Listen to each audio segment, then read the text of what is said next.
আজকে আমি পটলের নতুন একটা রেসিপি করব। একঘেয়েমি পটল রান্না ভাজি খেতে ভালো লাগছে না, তাই ভাবলাম আজকে একটু নতুন কিছু করি। আসসালামু আলাইকুম, কেমন আছেন সবাই? আজকে পটল কাটাকাটি কোনো কাজ নেই, এজন্য পাটায় থেতো করে নিচ্ছি। এক এক করে সবগুলো পটল আমি এভাবে থেতো করে তুলে নিচ্ছি। আমি এখানে 6 থেকে 7টার মতো পটল নিয়েছি, বেশি পটল হলে ভালো লাগবে না। সবগুলো থেতো করা হয়ে গেলে পটলগুলো আমি তুলে নিলাম। আগে থেকে মসুর ডাল ভিজিয়ে রেখেছিলাম, সেই ডালটা আমি ধুয়ে পরিষ্কার করে নিয়েছি। এই ডালগুলো এখন আমি বেটে নেব। যে কোনো সবজির সাথে মসুর ডাল দিলে আমার কাছে মনে হয় খেতে ভালো লাগে, তবে পটলের সাথে মসুরের ডাল যে খেতে এত ভালো লাগবে এটা ভাবতেই পারিনি আমি।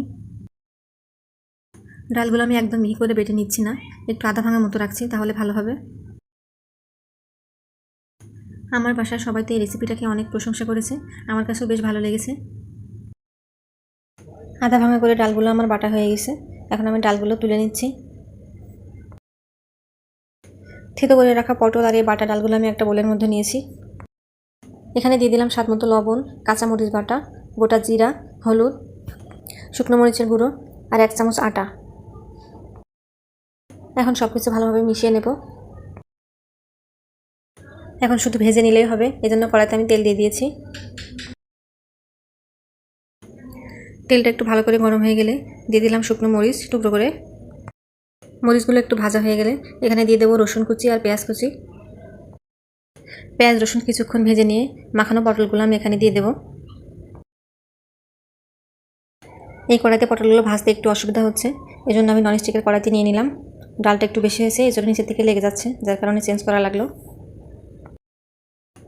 ডাল বেশি হলেই খেতে ভালো লাগে, এজন্য আমি ডালটা একটু বেশি দিয়েছি। ডালটা এখানে কম নিলেও কোনো সমস্যা নেই। পটল আর ডালগুলো আমি ভালো মতো ভেজে নেব অল্প আঁচে। পটলগুলো যতক্ষণ না সিদ্ধ হয়েছে আর ডালটা যতক্ষণ না লালচে হয়ে আসছে ততক্ষণ পর্যন্ত ভাজবো, আর চুলার আঁচটা শুরু থেকে শেষ পর্যন্ত লোতেই রাখবো। সবসময় একঘেয়েমি রান্নাবাড়া না খেয়ে কিছু সময় যদি একটু চেঞ্জ করা যায় তাহলে কিন্তু খেতে ভালো লাগে আর খাওয়ার প্রতি আগ্রহটাও আসে। এভাবে উল্টে পাল্টে আমি বেশ খানিকক্ষণ ভেজে নিচ্ছি, নিচে থেকে লেগে যাবে, এই জন্য মাঝে মাঝে নেড়ে দিতে হবে। আপনারা একবার বাসায় এই রেসিপিটা ট্রাই করে দেখতে পারেন, ছোটো থেকে বড় সবাই কিন্তু অনেক পছন্দ করবে। রেসিপিটা ভালো লাগলে শেয়ার করে অন্যজনকে দেখার সুযোগ করে দেবেন। আর আপনাদের কাছে কেমন লেগেছে কমেন্টে জানাবেন। আজকের মতো এই পর্যন্তই। ভালো থাকবেন সবাই, সুস্থ থাকবেন। আল্লাহ হাফেজ।